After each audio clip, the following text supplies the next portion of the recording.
Bom, olá pessoal! Como prometido, então, o nosso primeiro vídeo, nossa primeira aula. Meu nome é Andréa Zancanaro, sou médica veterinária, formada há 5 anos e meio, quase 6 já. Eu resido em Joaçaba, sou veterinária e proprietária da clínica Arca de Noé. E estou aqui para ensinar um pouquinho você sobre primeiros socorros. Primeiros socorros para tutores e também para quem gosta de animais. Não vai ter nada técnico e também nada de tratamento. Eu fiz uma colinha aqui para mim não esquecer de nada, para falar para vocês, tá? Então, hoje a primeira coisa, a nossa primeira aula é sobre farmácia veterinária. Deixa eu pegar aqui tudo que eu anotei para falar para vocês. Tem bastante coisa legal. Primeira coisa, então, o kit de primeiros socorros. O que a gente deve ter em casa? Na mão, a primeira coisa que a gente deve ter em casa é os celulares dos veterinários da cidade. Não só não só da clínica onde você leva o seu animal. Sempre tenha de mais umas 2 clínicas no mínimo, o telefone de celular de plantão. Às vezes a gente pensa assim, não, ele vai me atender naquela hora. Só que nem eu falei pra vocês, esse final de semana eu tava viajando, às vezes algum outro veterinário pode estar em algum outro compromisso, ou às vezes tá tomando um banho e não ouviu tocar o celular, tá numa janta e não pôde atender o celular. Então, sempre pode acontecer daquele veterinário que vocês confiam, naquela hora ele está fazendo outra coisa, né? Ou até mesmo está fazendo uma cirurgia e não viu o celular tocar, ou qualquer coisa assim. E na hora da emergência vocês ficam muito desesperados, né? É normal. Qualquer um fica quando a gente ama demais os nossos animais. Então, assim, o que é o indicado? Tenha uma planilha, né? É legal até vocês terem um lugarzinho lá, ou lá na lavanderia, ou lá na cozinha, só com as coisinhas do seu animal, ou em uma estante, alguma gaveta, e lá você colocar, pode até anotar dentro da carteirinha. Anota, fulano de tal, plantão tal. Qual que é o número? O número da outra clínica é tal. Sempre tenha mais que um número, que na hora da emergência, na hora do desespero, aí você pega, você sabe, opa, tá lá, vou abrir, entende? Você vai lá e vê, ou até mesmo na geladeira dá pra deixar um negocinho grudadinho lá na geladeira com os números dos veterinários. Outra coisa, quem tem cachorro ou gato em casa, vocês sabem que hoje provavelmente eles estão super bem na casa de vocês. Então, o que é o ideal? Todos os parâmetros normais vocês terem anotado na carteirinha. O que é normal do meu animal? Qual a temperatura normal? Quanta respiração é normal? Ninguém conhece mais o seu animal do que você mesma. Normalmente o veterinário vai ver o cachorro de vocês 1, 2 ou 3 vezes por ano, né? Aquele veterinário que está sempre ocupado e vai só fazer a vacinação anual, ou quem é muito caprichoso que leva seus cãozinhos para fazer o check-up, né? Os exames de hemograma, exames de função renal e hepática. Senão, o veterinário só vai ver eles quando for dar um vermífugo, quando dá uma vacina, e são questões de minutos. Você vive o dia inteiro com o seu animal, 365 dias no ano, vocês estão em contato. Então, você sabe o que é normal. Quando você chegar para o veterinário e falar, não, hoje ele não está normal, o veterinário tem que acreditar. Tem que acreditar, porque você sabe o que é e o que não é. Então, hoje eu vou ensinar para vocês a anotar os parâmetros básicos também, como vocês vão identificar isso. Principais: a temperatura, o peso e também a respiração, tá? Temperatura: qual é o normal entre cães e gatos? A temperatura normal é 37 graus a 39. Meu Deus, 39. Nos humanos, normal é 37,5. Nos gatos, 37 a 39 e nos cães também. Só que essa variação vai depender se ele for um filhote, se ele for adulto, se ele for um animal muito ativo, se o dia tá muito quente ou não, né? Filhotes normalmente têm temperatura maior, de 39 graus, e isso é normal. Agora nós vamos para o que vocês vão ter que ter em casa, guardadinho lá na hora da emergência mesmo. Primeira coisa de todas é se vocês conhecem o animal de vocês ou não quando ele tem alguma dor. alguma dor ou algo que esteja incomodando, a gente nunca sabe se ele vai ser atropelado ou se vai acontecer alguma coisa com ele. O ideal é você ter uma focinheira. Uma focinheira vocês podem comprar no pet, com o veterinário, sempre eles têm alguma para vender. Uma focinheira porque quando ele tiver com aquela dor, alguns cães podem responder à mordida por causa da dor, não que eles queiram te morder, entende? Quem não tiver focinheira, aí eu posso fazer um outro videozinho para vocês explicando como é que faz uma mordaça e como é que coloca no animal também. É uma fitinha comprida, pode ser de tecido, ou também pode ser uma fitinha ou um cadarço de tênis, que vai ficar mais fácil na hora para vocês estarem pegando e fazendo. Aí é colocado no focinho, amarrado aqui em cima, amarra embaixo e amarra atrás assim. É bem fácil de fazer e dá bem certinho também. Materiais para bandagem. Digamos que o animal de vocês se cortou ou quebrou uma patinha, né? Ou tá com algum ferimento que precisa de uma bandagem. O que vocês sempre precisam já ter em casa. A gente nunca sabe quando isso pode acontecer. E quando acontece, acontece de forma mais inesperada possível, né? Então, primeiro, o que vocês precisam ter? Gaze, faixa, gaze para limpeza, para colocar como curativo mesmo, a faixa para estar enfaixando, esparadrapo para estar fechando o curativo, uma tesoura sem ponta para vocês estarem cortando a faixinha, adequando a gaze ao ferimento. Tosador elétrico, como a gente tem na clínica, só que vocês podem ter de repente em casa alguma maquininha de cortar cabelo. Quem não tiver, faz com a tesourinha. Quando eles têm algum ferimento na pele, até você levar para o veterinário, é ideal que você dê uma limpada antes. Porque assim, como é que eu posso explicar para vocês? Passando de 6 horas no ferimento, já não é indicado às vezes a sutura. Se vocês conseguirem dar uma limpada até chegar no veterinário para ele conseguir avaliar para ver se precisa sutura pontos ou não, é o ideal, né? Faz aquela limpeza com água mesmo, coloca uma gaze em cima, enfaixa e leva para o veterinário. Passando de 6 horas, a gente já acredita que tenha infecção bacteriana, principalmente quando é mordida de um animal com o outro. Então, a boca é um lugar muito contaminado. Quando um cão morde o outro, além de rasgar a pele, pode ter perfuração nos músculos também. E isso é bem complicado, sabe? Normalmente a recuperação é mais difícil com uma ferida aberta. Passando tantas horas da mordida, às vezes a gente não consegue fazer a sutura ou tá fechando, tem que tratar como ferida aberta. Aí tudo é pior, sabe? Seringas. Sempre tenho seringa em casa, uma seringuinha de 3 ml para dar uma dipirona, né, para dor, uma seringa maior de 5, de 10 ml para fazer a limpeza de um ferimento. A gente sempre indica também ter soro fisiológico, que aí vocês vão encher a seringuinha de soro e vão lavar o ferimento. Uma toalha limpa, um cobertor, uma toalha limpa para quê? Para limpar, né, algum ferimento, um cobertor o dia que tá muito frio, né, para estar enrolando esse animal, esquentar uma aguinha, uma bolsa térmica também é bom, né, porque às vezes alguns cães podem fazer hipotermia. Sabão antisséptico. Qual é o sabão antisséptico melhor que tem para ferimento? É a base de clorexidina. Clorexidina normalmente a gente usa para os cães a 2% para limpeza de ferimento. Ele vai ser como um shampoozinho.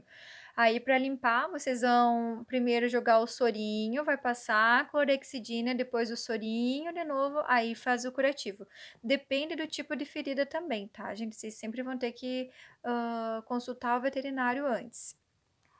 E aqui eu notei também uma coisa bem legal, que é o mel. Caso dos filhotinhos, né? Os filhotinhos normalmente eles podem fazer quadros de hipoglicemia. A gente sempre tem que tratar os filhotinhos mais que uma vez ao dia, com certeza. De 3 a 4 vezes por dia, em pequenas quantidades sempre.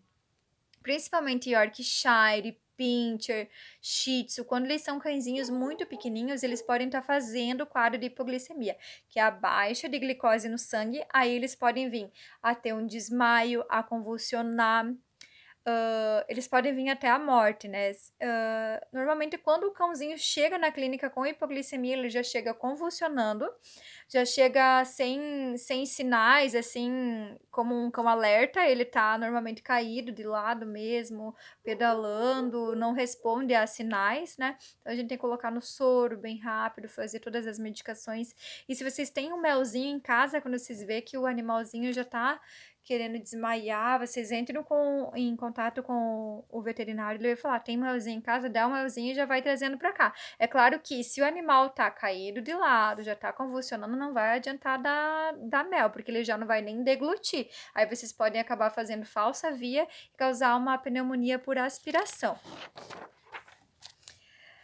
Remédios humanos. Ai, Jesus amado, o que pode, o que não pode?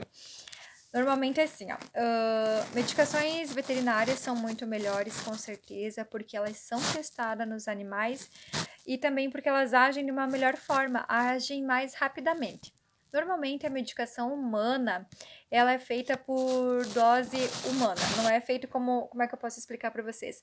Nos cães é feito através do peso, né? Toda medicação que a gente dá, muito raramente tem alguma que diga assim, ó, um por animal.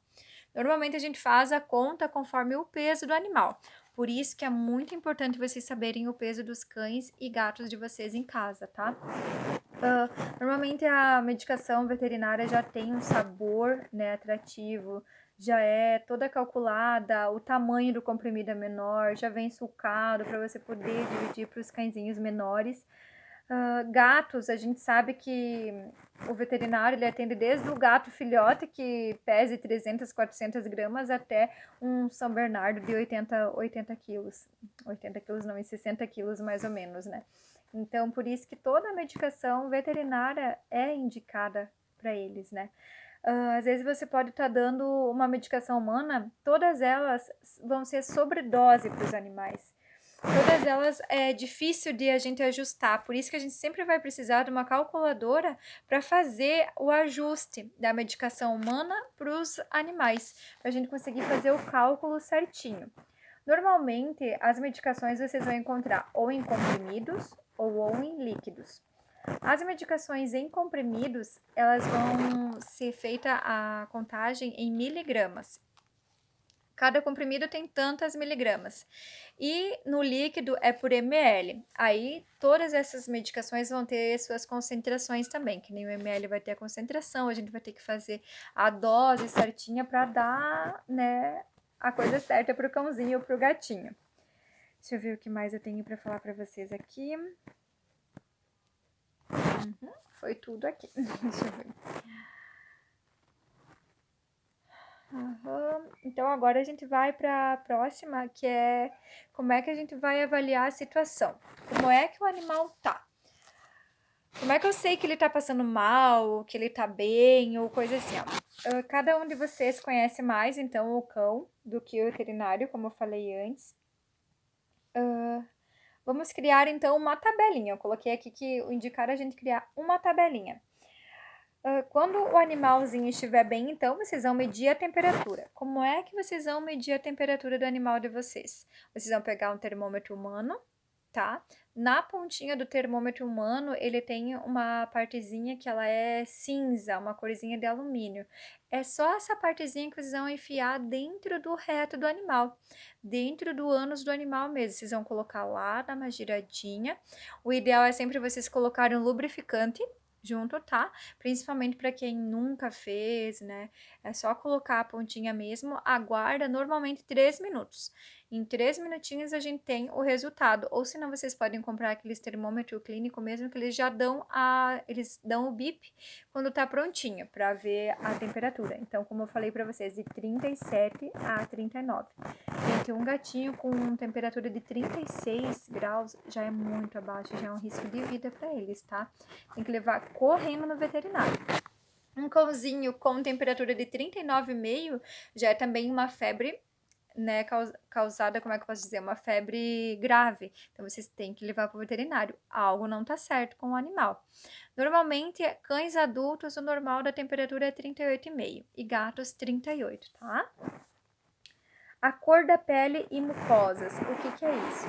cor da pele, vocês vão olhar a pele mesmo, os olhos, tá? E a mucosa seria aqui, ó, quando a gente levanta essa partezinha assim. Eu vou pegar aqui a Doris que tá aqui do meu ladinho pra mostrar pra vocês, tá? Aqui, ó, um pouquinho, Doris. Vocês vão levantar aqui e vão ver a gengivinha dela ali, ó. Tá vendo? Essa cor aí é uma cor bem normal, tá? Ela tá normocorada que a gente fala. Quando a corzinha tiver mais clara, pálida, branca, vocês têm que se preocupar e tem que levar para o veterinário. Quando ela tiver de branca, de mais clara a branca, quer dizer que o animal ou pode estar com anemia, ou com uma hemorragia, tá? Ou ainda com até mesmo alguma situação diferenciada, como uma infecção ou algo assim, às vezes eles podem estar assim também. Dor causa palidez também, tá? Uma cor mais arroxeada para azul, quando a gente vê a mucosa. Vocês podem ver a mucosa abaixando o olho assim, ou erguendo a boquinha deles ali, né, para ver a mucosa da boca. Quando tiver azul ou arroxeada, quer dizer que o animal tá em hipóxia, a gente diz, que é quando o animal tem falta de oxigênio. Por algum motivo, esse animal não tá conseguindo respirar. E normalmente eles estão ofegante, assim, com a língua para fora. Gatinhos com língua para fora, gente, é grave, corre pro veterinário. Quando eles estão com a língua para fora e fazendo isso aqui, ó, para respirar, quer dizer que eles não estão conseguindo respirar, tá? Então leva correndo pro veterinário. Não espera passar porque não vai passar, só vai piorar, tá? TPC. O que é o TPC? Tempo de preenchimento capilar. Isso é algo técnico, né? Mas vocês podem aprender. O que é isso? É quando vocês giram aqui a mucosa, tá? E vocês vão apertar. A hora que vocês apertar e soltar, a cor tem que voltar em até 2 segundos. Então, vocês vão pegar o animal de vocês, se vocês quiserem pegar agora e testar para ver como é que é, vocês vão fazer isso. Vocês vão virar aqui, vão apertar e soltar. A hora que vocês soltarem, se esse tempo de voltar à circulação ali for 3 segundos, ele também tá com algum problema do sangue chegar até os tecidos, entende? Então, isso também é um sinal de vocês levarem para o veterinário. Teste de desidratação, como é que é? O teste de desidratação, vocês têm que, é o turgor de pele que a gente fala normalmente, vocês têm que puxar aqui no animal, quer ver? Vou pegar aqui a minha modelo, querida. Aqui, ó, aqui vocês vão pegar assim, ó, e vão fazer isso aqui, ó, vão puxar pra cima e vão soltar. A hora que vocês soltarem, tem que voltar rapidinho. Quando volta rapidinho, quer dizer que o animal tá bem hidratado, ó, vocês vão puxar aqui e soltar, voltou. Aí vocês podem fazer isso no dorso todo, aqui atrás, aqui e perto do bumbum também, tá? Tem que voltar bem rapidinho. Vocês podem ver também aqui o globo ocular, normalmente isso o veterinário consegue ver com mais clareza. Mas se vocês abaixarem, o globo ocular não pode estar muito longe da pálpebra, entende? Batimento cardíaco. Batimento cardíaco em cães, normalmente, é normal de 80 a 180. Gatos é sempre mais, tá? Gatos pode ir até 240, que tá normal. Filhotes até 200, filhotes de cães, e gatos pode ir de 200 a 300, normalmente isso. Normal em cães é 90, 120, né? Isso. A pressão, quem vai saber dizer corretamente é só o veterinário, que aí com o aparelho próprio de pressão e um Doppler, né, pra gente conseguir ver o batimento mesmo, a gente consegue dizer a pressão do animal. Frequência respiratória, então, de 10 a 20, tá bem tranquilo. Alguns cães até 30 por minuto, mas 20 é o ideal, tá? E o teste de prontidão. Vocês sabem quando o animal de vocês está esperto, né? Você chama assim, não vou chamar o nome das minhas aqui, senão elas vão balançar o celular vai cair. Mas você chama o animalzinho de vocês, ele responde, ele vem, ele entende o que vocês estão falando. Então, isso é um teste de prontidão. Quando ele tiver malzinho ou acontecer qualquer coisa, vocês vão chamar, vão conversar com ele e vão ver se ele vai conseguir reagir a isso, né? Vamos ver aqui. Gente, então era isso que eu tinha para falar para vocês. Aquele outro assunto que eu tratei de conversar com vocês sobre obstrução intestinal, eu vou fazer outro videozinho, tá? Porque senão esse aqui vai ficar muito longo. Qualquer dúvida que vocês tiverem, vocês mandem mensagem para mim aí no nosso grupo mesmo do WhatsApp, que eu vou estar respondendo. O que eu tinha para falar para vocês nesse primeiro momento era isso. Qualquer dúvida, tamo aí, tá bom?